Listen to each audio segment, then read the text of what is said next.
How dare the maid skimp on cooking? Theo yelled at me, anger in his voice. The word maid made my heart turn cold. It's been 2 years since Theo and I got married.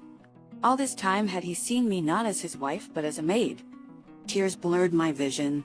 It wasn't the shouting that startled me. It was the frustration and sadness that made me cry. Do you think crying will get you off the hook? Theo's sharp voice followed. Then something was thrown at me. Even through my teary eyes, I knew it was dangerous. Instinctively, I crouched down. Something flew over my head. And then, it crashed against the wall, breaking with a loud sound. Cautiously, I looked to see what it was. It was a beer bottle. What if it had hit me? I felt a deep fear. And then I thought, I can't take it anymore. I can't stay with Theo. Just leaving isn't enough. I need retribution. He must understand the humiliation and pain I've endured. As I stood up, resolved, I heard footsteps behind me.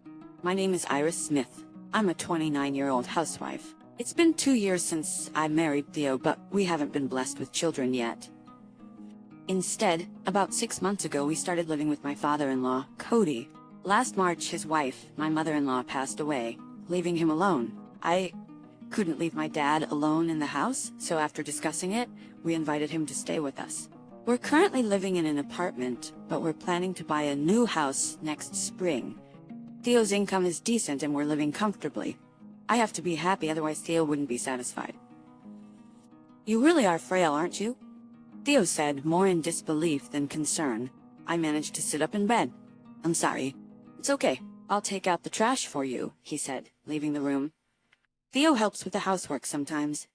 Like today when I'm not feeling well, he'll step in. Hey, it's the burnable trash today. Don't get it wrong, I shouted, but Theo was already gone. That's right. Theo just doesn't understand the essence of household chores. He carelessly puts out the wrong kind of trash on burnable trash day and doesn't even think about sorting it. When he brings in the laundry, he just throws it in the room without folding it. He only does the chores that are visible from the outside. That's why in our neighborhood, Theo is known as the ideal husband. You're lucky, Iris. With Theo's good income, you don't have to work, and he even helps with the chores. Well, yeah, I couldn't tell them the truth. I just returned a strange smile. It's true that Theo's income isn't low, and thanks to that I don't have to work. But he only gives me a portion of his salary. I'm saving the rest. You manage this month's expenses with this amount. I was puzzled at first. The amount Theo gave me was just barely enough. There were times I thought about getting a job. You should stay home. Theo dismissed my offer with annoyance, but we might run short this month. I'll keep up with the chores, please. No. Theo never agrees. At first I thought he was concerned about my health. But then I realized that wasn't the case. As evidence, Theo once said, if you work, it'll look like my income is low. That's not true. You enjoy ruining my reputation, don't you? I'm sorry. I hung my head and realized that Theo didn't want me to work just to maintain his reputation. Another day he told the neighbors, she's frail, so I have to help her out. She can't manage the household chores alone, let alone work. That's tough. You're doing great, Theo, supporting your wife like that. The neighbors praised Theo. In contrast, they thought less of me. Your husband's struggling. You should bear with it a bit more. Whenever I show a hint of weakness, that's the response I get. Theo isn't lying. He's just exaggerating the truth. So I can't argue back. I can only force a bitter, self-deprecating smile. And yet Theo alone can't perfectly manage the household chores. He's mixed up the trash again. Late at night, I sneak out to the trash area to check. I can see the misplaced trash without even having to open the bags. I take it back home with me. I act only after confirming Theo is asleep to avoid his anger. I put out the correct trash on the right day and sigh in relief. The next day, Theo wakes up with a smug look on his face. See, because I'm helping with the chores, you have it easy, right? Yeah, thanks. I can't tell him the truth. It would hurt his pride. As Theo happily eats his breakfast, I force a smile and say, "Hey, about your father. What about him? His legs are getting weaker, and he's having trouble with the stairs in our apartment. Maybe it's better if he goes to a facility." He's my dad. Theo's smile fades. What do you think of my father? I think he's a respectable man. He worked until retirement. holding important positions. That's why I want him to enjoy his retirement. So, you want to put him in a facility? Speak your mind. You just don't want to take care of him, and are trying to get rid of him now, right? That's not what I meant. I was about to deny it when... Good morning. Oh, good morning. I hurriedly stood up from my chair. My father-in-law was walking towards us, leaning on his cane. I helped him move, supporting his body. Listen, Dad. Theo began proudly. She wants to put you in a facility because she doesn't want to take care of you. That's not what I meant. A facility, huh? My father-in-law sighed. It might be a good idea. At my age, stairs and steps are tough. I do long for a barrier-free place. Dad! Theo pleaded, saying, Dad, don't say that. He's been using his care for his father as a point of appeal to the neighbors. He took on visible tasks like accompanying him to the hospital or going for walks. Yet at home, he doesn't pay any attention to him. Even now, Theo remains seated. Next year, we'll buy a house and live together. We'll make sure it's barrier-free. Sorry, Theo. It's okay. Theo laughs like a dutiful son, but his father's expression is far from pleased. He sees through the act, knowing his son's concern is just a performance. Theo always liked to play the part of the top student. Huh. My father-in-law said after Theo left for work, he'd use his friends as stepping stones to stand out. Never thought he'd still be like that at this age. It's okay, I said, forcing a smile. It felt more like I was convincing myself rather than addressing my father-in-law. He's trying to help us in his own way. I'm sorry, Iris. My father-in-law said, looking down. I didn't know what to say. Let's save up for a new house. Theo had suggested right after we got married. I agreed without much thought. Now I regret it. Please, we really need more money for this month. Can I have a bit more for the expenses? What are you talking about? Theo responded coldly to my plea. It's money we need for our dream. Not a penny can go to waste.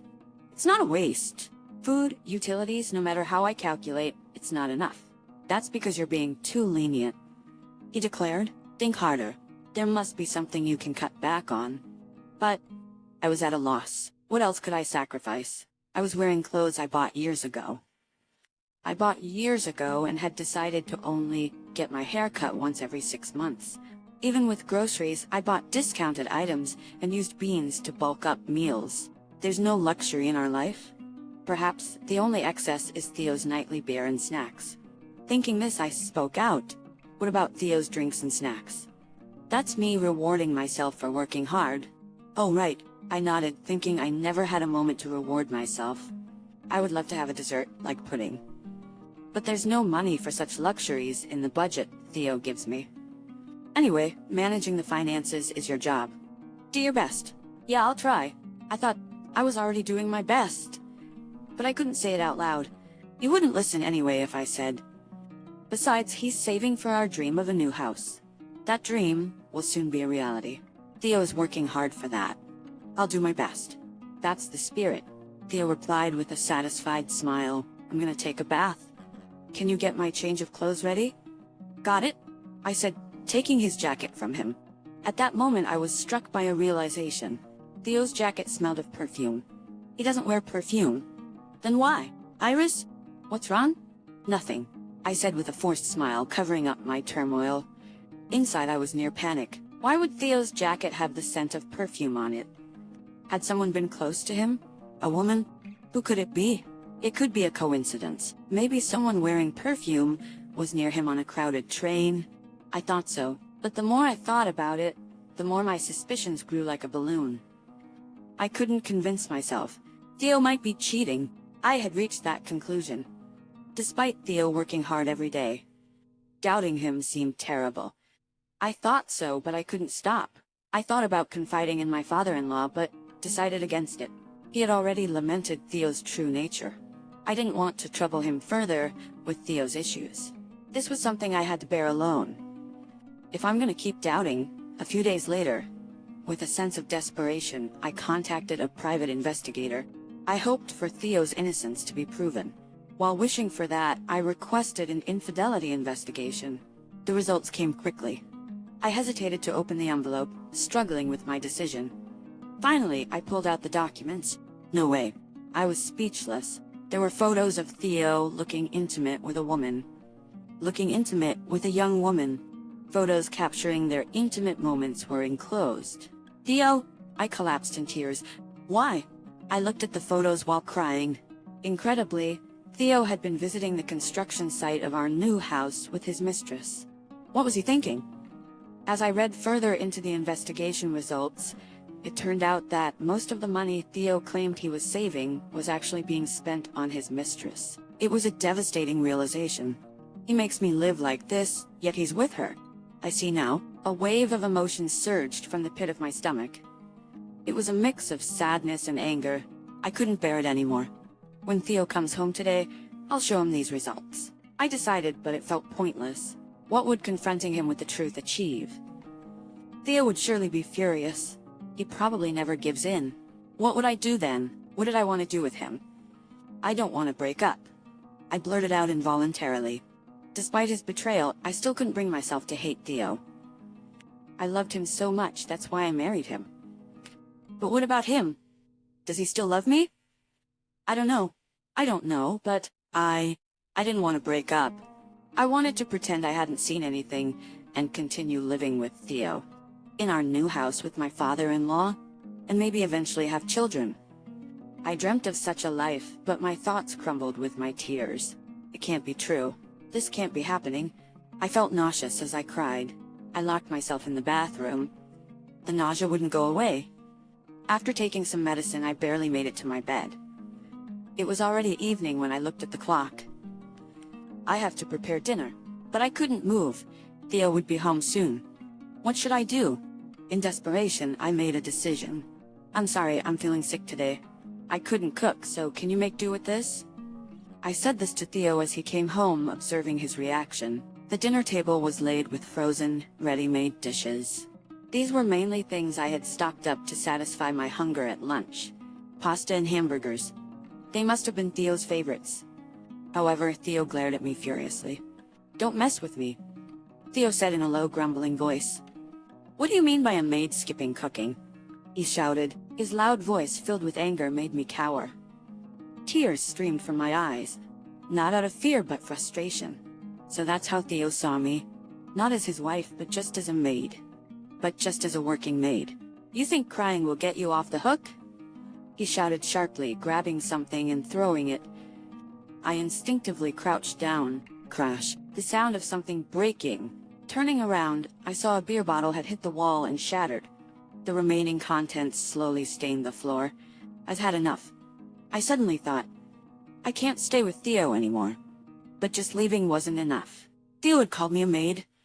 Then I had the right to ask for compensation. Compensation in the name of retribution. Just as I was about to stand up, I heard footsteps from behind. "What's all this noise?" "It's none of your business, Dad," Theo said dismissively, but my father-in-law saw the shattered beer bottle on the floor and seemed to understand everything. His face turned as fierce as his son's. His usual gentleness was nowhere to be seen. "You raised your hand against your own wife. What are you doing?" I had no choice, Theo said, his voice turning weak. He hung his head like a scolded child, casting his eyes around. His gaze turned to me, as if expecting help, but I had no such obligation. "Enough," my father-in-law said, crossing his arms and watching Theo. He was unable to say anything back. Even Theo seemed to realize that throwing the beer bottle was a mistake. If it had hit me, he could have been arrested on the spot. No, it's not excusable just because it didn't hit. The fact that Theo threw the beer bottle is undeniable. "Iris, thank you for everything. But I can't let my son treat you this way anymore. Could you please leave him?" "Dad, I was planning to do that," I replied, showing my respect with a salute to my father-in-law. "Thank you for everything until now, father-in-law. Hey Iris, your maid is quitting today. Goodbye," I said formally, then stepped out into the hallway. I began to pack my belongings from our shared room. "Goodbye, goodbye," I repeated to myself. With each repetition, the last of my love and attachment to Theo faded. This is right. I had come to see Theo as less than a stranger. Left behind were the numerous humiliations he had caused me. I would have to carry these memories for the rest of my life. "What will I do now?" I muttered almost simultaneously as Theo entered the room. He was flustered. Hey Iris, you're not seriously leaving, are you? I am. I'll file for divorce then. Don't take what my father said seriously. You're not feeling well, right? Just rest. So I would be failing as a maid, right? I replied. My voice was cold. Theo took a half step back, startled. Are you upset about the maid comment? Upset or not? I said, continuing to pack. That's your true feeling. Well, yeah, but being a wife and a maid are similar, right? Both involve handling household chores and supporting someone who works outside. I paused for a moment. Then I glanced at Theo. You're looking down on all housewives, not just me. Why would you think that? Theo yelled like a child. Iris, tell my father we're not breaking up. I can't do that. Why not? Because I'm serious about leaving you. Theo was speechless. I resumed packing. Theo, my father-in-law called out. Come back here. We need to talk. Give me a break. Theo reluctantly left the room. I sighed. I'll go back to my parents' house for now. I concluded and left the apartment. My sudden return caused a stir at home. This is terrible. My mother frowned after hearing the story. My father even wanted to contact Theo. Perhaps he tried to yell at him, but I stopped him. I never wanted to hear Theo's voice again. What will you do now? I don't know. I had no savings, as life had always been a struggle. The only money I had was a little left from my days as a single office worker. But I won't trouble you and Mom. I'll find an apartment and move out. Stay here. My father said, almost pleading. Dad, as a man I'm ashamed. My own daughter going through this. I can't let you live alone with all these worries. You're exaggerating. I laughed, but my father's face was serious. Stay with us, Iris. Okay? I agreed, my smile fading. Tears I had forgotten started to roll down my cheeks. My mother hugged me and I cried out loud, clinging to her. The next day I filed for divorce. After mailing the papers to Theo, I felt a sense of relief. Theo called soon after, but I didn't answer. A few days later, my father-in-law called. His voice was a mix of concern and uncertainty. I'm sorry for my son's actions. No, it's okay. I was grateful to have seen his true nature early on. In the past, I had answered honestly. However, I may not have blamed Theo for his questionable behavior. I convinced myself that he was just tired or had some other reason. I'd been turning a blind eye to the truth. Theo doesn't want a divorce, but don't worry. I'll take responsibility and free you from my son. Thank you, I said, putting my hand on my chest, even though we were talking on the phone. I have a proposal. What is it? I'm thinking of leaving Theo. I plan to find a facility and move in. That's so sudden. It's something I've been considering for a while. His voice grew somber. Understandably, his son's misdeeds were the cause. Yet, he hadn't forgotten his original purpose for calling. The reason my son hasn't let me go is because of the pension and above all the inheritance, right? Yes, his voice was heavy. Theo won't leave me because he wants to ensure he inherits my estate.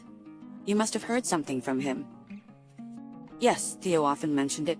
He said once the inheritance comes through, paying off the house loan would be a breeze. Theo had sworn me to secrecy, but it didn't matter now. After all, he had squandered the savings on his mistress. The funds for the new house must be insufficient. How would he cover that? He was counting on his father's inheritance. I'm thinking of writing a will. Please don't talk about such grim things. I have no intention of leaving any money to Theo. But Iris, he hesitated briefly and said, I want to repay you. I'm thinking of leaving my estate to you. What are you saying? I raised my voice. It was natural for family to take care of each other. Yet he was thanking me. Perhaps it included compensation for the humiliation I suffered from Theo. He wanted to convey that, which is why he had called. But I couldn't accept it. Please stop. I can't accept it. I don't even want to think about what happens after you're gone. I have cancer. What? I almost dropped my smartphone. You're joking, right? It seems Theo hasn't told you about my hospital visits. I thought it was just rehabilitation for your legs. But I shuddered at the horror. Theo was aiming for his father's inheritance. I had thought it was an unrealistic notion. His father was still in his 60s, weakened but seemingly healthy. But the reality was different.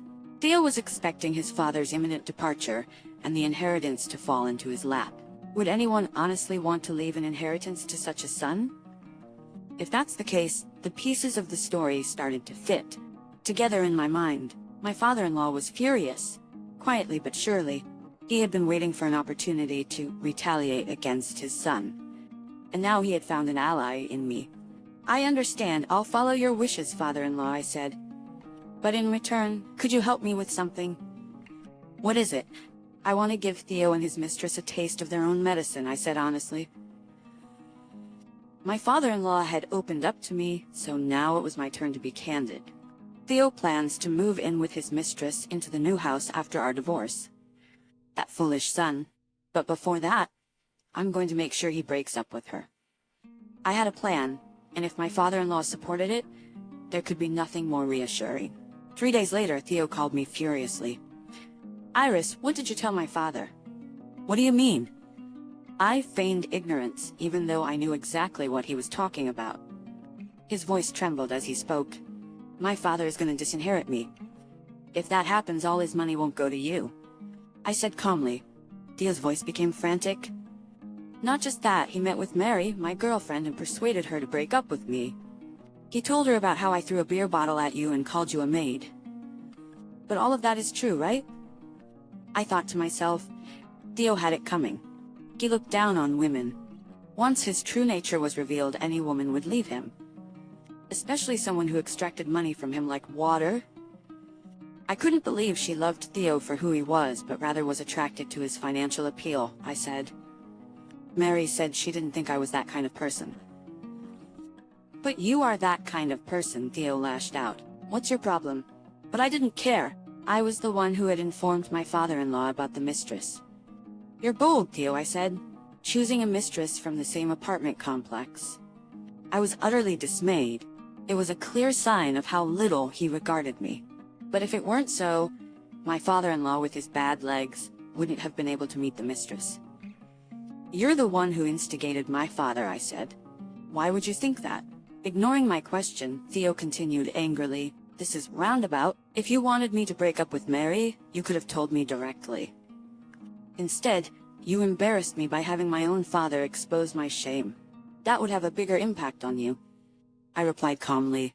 There was no winner's satisfaction. There was only emptiness. You knew and sent my father to humiliate me further. Even if that's true, what of it? You're disowned by your father. The inheritance you relied on won't come. Give up on the new house, I said, ready to end the call. Theo had nothing left. His mistress had left him, and his dream of a new home had vanished. Wait, what now? Is that all? What do you mean? Is that all? What do you mean? I was genuinely perplexed. Theo continued. The recipient of my father's inheritance, it's you, right? Quite the turnaround, from a maid to this. Do you still think of me as a maid? Of course, he retorted, trying his best to hurt me. He was miserable and wanted to drag me down with him. Such spiteful thinking must have been at play. It was just as I thought. Theo, what? You're really predictable, Theo. But thanks to that, you've helped me. I've recorded this conversation. I'll use it when I demand alimony from you. What? He exclaimed in shock. Don't joke around. The more you talk, the worse it gets for you. That's the kind of person you are. Damn it! Theo sounded utterly frustrated. Alimony? After taking the inheritance, you still want to bleed me dry? Yes. I wouldn't be satisfied otherwise. To be honest, the money didn't matter.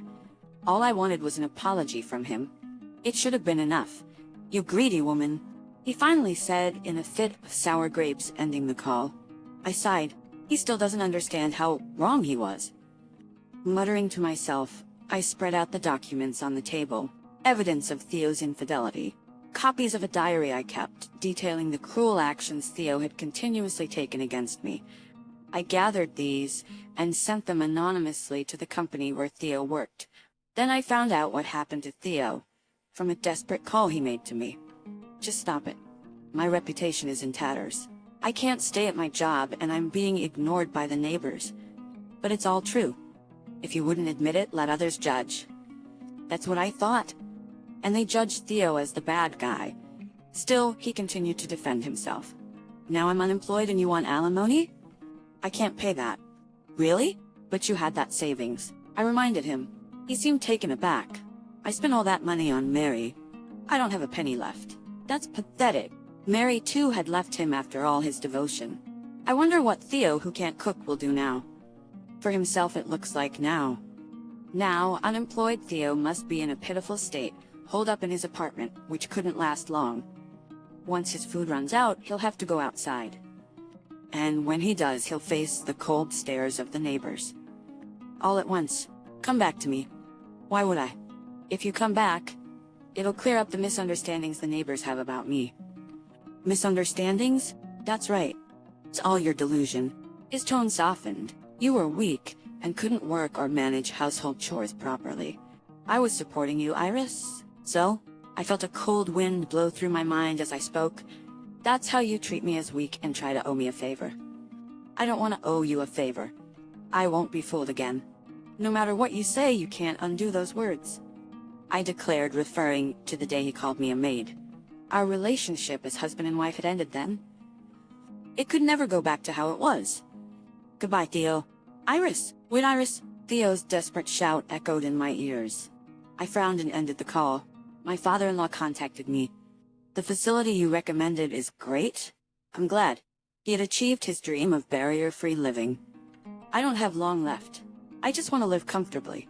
Cody, I informed my father-in-law that I would visit him soon. Theo tried contacting me several times, but I ignored him. Eventually it became bothersome, so I changed my phone number. After convincing my worried parents, I now live in a different city. My apartment is smaller than before, but the rent is cheaper. I was enjoying my freedom. Theo had assumed I couldn't work, but that wasn't true. Since working every day was physically demanding, I started a part-time job with an adjusted schedule. The manager was understanding about my health condition. That's tough, but I think you're doing great, Iris. Thank you, I replied, truly happily. Holding my paycheck, I felt elated. I could live on my own strength. I earned this myself. The days when I was controlled and forced to depend on Theo, I had escaped the nightmare. Though I often missed work and my salary was modest, it was enough to pay rent with some left over. With what I have now, I can survive. I've really gotten the hang of saving money. I mused, not sure if I was impressed or dismayed. In any case, I was good at saving. I would live on my own, or perhaps not entirely alone. Oh, there he was again. Again, there was a customer who always came at the same time. He was quiet, only saying thank you at the checkout. Yet that single word made my heart flutter. He would look at me intently, then awkwardly shift his gaze. He must like you, Iris, I thought to myself. Really? I smiled, hoping it was true.